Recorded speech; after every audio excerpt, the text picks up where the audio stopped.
கத்துறாங்க அந்த குட்டி பையனை பார்த்து. சரியா? அத்தாலியால் ஓடியே வரா.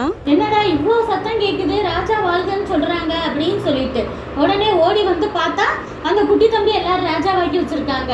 ஐயோ அப்படின்னு சொல்லிட்டு உடனே அவ அந்த காலத்துல சொல்லியிருக்கல ட்ரெஸ் எல்லாம் கிழிச்சிட்டு அழுவாங்கன்னு சொல்லிட்டு அவ கத்துறா, துரோகம் துரோகம், எனக்கு துரோகத்தை பண்ணிட்டீங்க, இப்படி ஏமாத்திட்டீங்க அப்படின்னு சொல்லிட்டு. அவ கெட்டவ, அது அவளுக்கு தப்பா தெரியல. ஒரு பையனை வந்துட்டு ராஜா வாக்குனதுக்கு அவ அப்படி கத்துறா.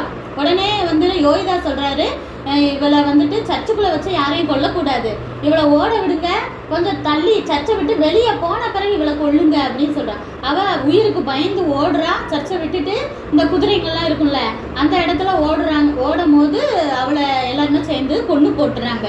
சரியா? இவ கெட்டவன், அதனாலையும் சரி அவ ராணியா இல்லாட்டி தானே இவன் ராஜாவா இருக்க முடியும், அதனால கொண்டு போட்டுறாங்க. யோவாசுங்கிறவன் இப்போ என்ன ஆயிட்டான், ராஜாவா ஆயிட்டான். அவன் இந்த யோகிதா ஆசாரியரோட பேச்சை கேட்டு ரொம்ப நல்லவனா வளர்றான். நல்லா எல்லா ஜனங்களுக்கும் நல்லது செய்கிறான்.